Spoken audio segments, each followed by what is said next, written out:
Hello friends, welcome to Creative Medicine. In this lecture, we will learn about. Hello friends, welcome to a new chapter today. In the last class we have learned about the mood, perception, then we have learned about thought. Now let us learn about the possession. That is possession of thought. See, we are the sole possession of thought, possessors of thought. That means if you have some thought, in your mind, that is in your mind only. No one in this world can actually read your thought. But what are the abnormalities of possession? In this possession, the patient thinks that the thought which he gets are not from his own mind. That means it can be, if this is the person, he might think that this is the thought, this has been inserted to his mind by an alien or someone else. So that is called as thought insertion. Or he can think that the thought has been withdrawn from his mind, and that is called as thought withdrawal. And there is one more thing, there is some aliens or someone and they are broadcasting his thoughts. So that is called as thought broadcast. So there are three types of abnormalities in possession of thought: thought insertion, thought withdrawal, and thought broadcast. All these together are called as thought alienation. So these are the abnormalities of possession of thought. Next we have something called as obsessions. What are obsessions? Obsessions are actually, see, this obsession is, there is some controversy among two different psychology textbooks. In one textbook, which is Fish Psychopathology, this obsession of thought is classified under possession of thought, whereas in Kaplan Comprehensive Textbook of Psychiatry, these obsession of thought are classified as content of thought. So we should remember this obsession of thought has two different. According to Fish Psychopathology, these are possession of thought, whereas according to Kaplan Comprehensive Textbook of Psychiatry, they are content of thought. Now what is this obsessions? Obsessions are having the same thought repeatedly again and again. So that is obsessions of thought. Next. Now let us learn about the next important topic in the introduction, which is higher mental functions. So what are the higher mental functions? In the higher mental functions, first we have attention.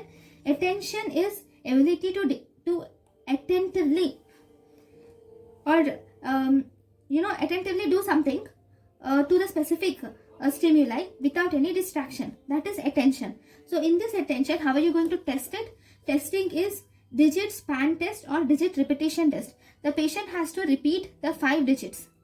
So 1, 2, 3, 4, 5 or some digits.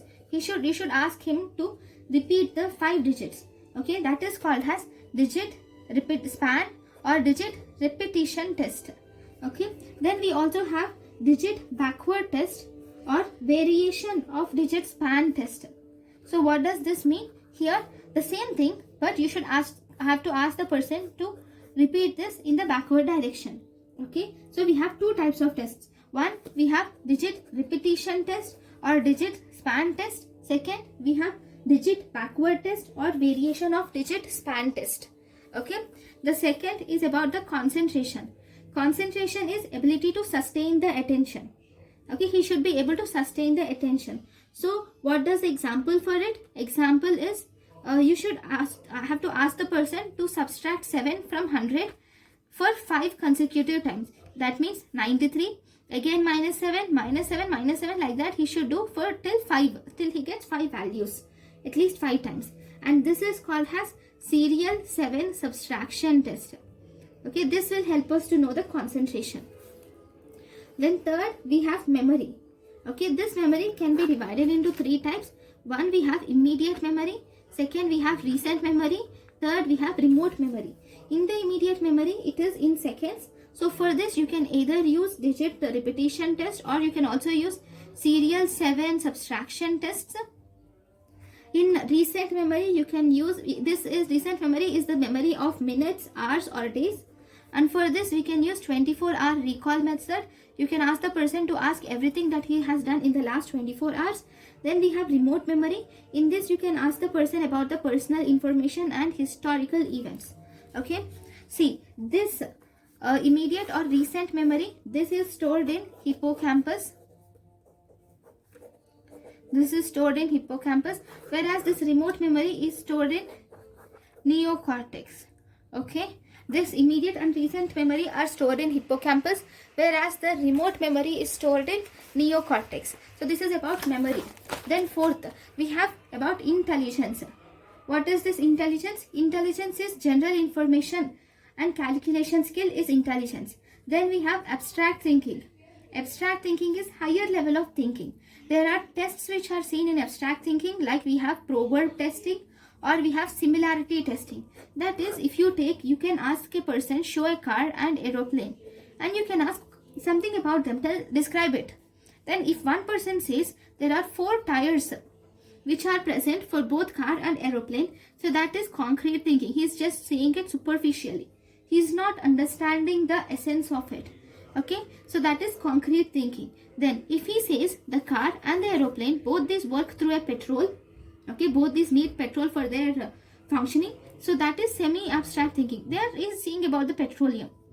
That means he is saying about their function. Fine. But the third person shows both these are transport. Okay, both these are types of transport. So that is abstract thinking. He is saying that they both are used or designed for the same thing. So that is transport. So that is abstract thinking. So this is the similarity testing. If you ask the person to tell the similarity between two things, so then we can call it as, so if he is able to, based on his ability to think, we can classify him.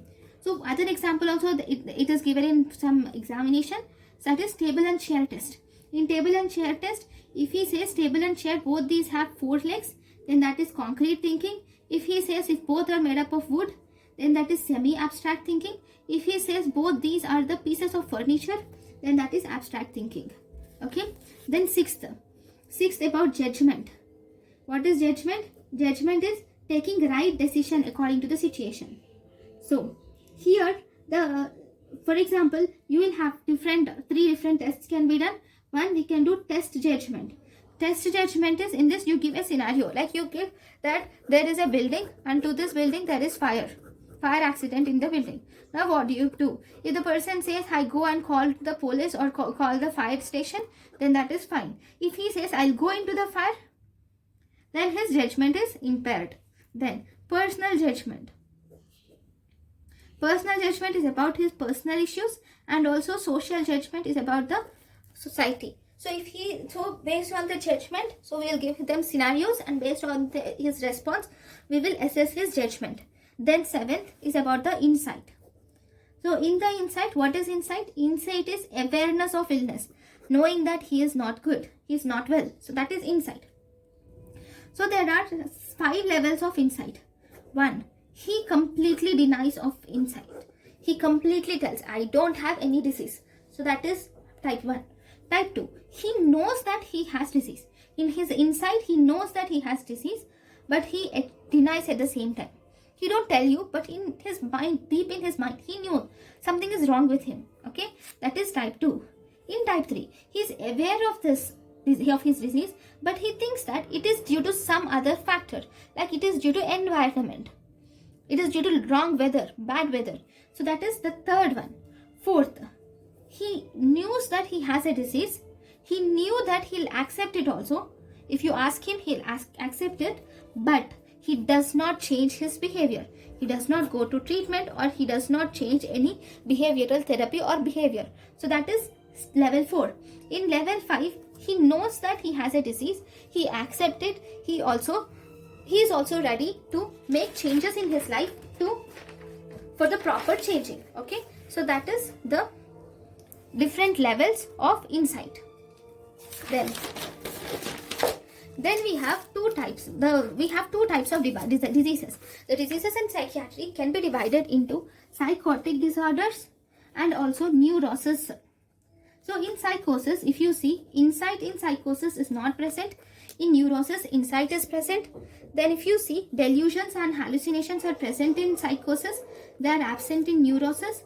Then if you do reality testing is not good. You can't do it in psychosis, you can do it in neurosis. Okay, so these are the differences between psychosis and neurosis. Then we have to see about psychological tests.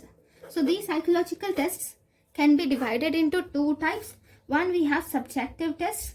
Next, we have objective tests. Okay, so we will see the different psychological tests.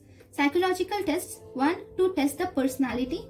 So personality tests, they are of two types. One, we have MMPI, and second, we have 16PF, 16 personality factors. 16PF is 16 personality factors. This MMPI is Minnesota Multiphasic Personality Inventory. It is Minnesota Multiphasic Personality Inventory. Okay, so this is tests of personality. Then we have tests of psychiatric diagnosis. In this tests of psychiatric diagnosis, we have one test which is called as ink blot test or Rorschach test. Okay, in this we give some forms. Okay, some symmetrical forms are given, and all this will be in shaded forms. Okay, and we will ask to read it, to give some proper meaning to it. So that is Rorschach test or ink blot test. Then we have one more test which is called as TAT, that is thematic apprehension test. So in this we give a picture like a sun or mountains or a house. Okay, and we will ask him to derive a story from this picture. So that is thematic apprehension test. Okay, then for psychiatric diagnosis we also have some tests like sentence completion test. You'll give a sentence and ask him to complete it, or picture completion test. You'll ask him to complete a picture, or you'll ask a person to draw a person test, where you will have to ask the person to draw a proper person, if he is able to draw face, legs, hands and trunk. So based on that you can grade him. Okay, so this is psychiatric diagnostic tests. Then we have the third type of tests are test of organicity. There are many different names. Okay, I'm just naming them, you don't need to go in the details. So in tests of organicity we have Bender and Gestalt test, and we have Halstead test and Retation battery test. Then you have Luria-Numbraska battery test. Then we have Ains PGI and Nimhan's battery test. Okay, so these are the tests of organicity. Then we have tests for intelligence also. In this we have Wechsler's adult intelligence scale. In tests of intelligence we have Wechsler adult intelligence scale, we have Stanford Binet test, and we have Batia battery, and we have Vineland social maturity scale. So these are the different tests for intelligence. Then the next important thing is about the orientation. So what is this orientation? Orientation is the way that the person is oriented. So this orientation can be divided into three different states. One state which we call it as torpor. In this torpor, this is the normal consciousness. If there is generalized lowering of consciousness, then we call it as torpor, and this is seen in high fever. Generalized lowering of consciousness is called as torpor. Then we have twilight state. What do you see in twilight state? In twilight state, there is restriction of consciousness is restricted to one idea or thought. Always he will be in that thought going around and again. That is twilight state. It is seen in cannabis and alcohol. Okay, if he is talking about some movie, he goes on going on about and again about that. Okay, his consciousness is just restricted to that one idea or thought. So that is twilight state. Then we have something called as Oneroid state. What is this Oneroid state? Oneroid state is presence of dream-like state. Okay, he is in dream-like state. That is Oneroid state. Then we have stupor. In stupor, there is mutism, akinesia. Mutism is unable to talk. Akinesia is unable to move his body. And next, there is no response to internal or external stimuli. Okay, one mutism, next akinesia, next no response to internal and external stimuli. So this is about stupor. Okay, so these are the four different states of orientation. Okay, next. So this is about everything about the introduction of psychiatry. Next we will start with the diseases of psychiatry. So thank you guys for watching my lecture. Thank you. Thank you, and thank you for watching.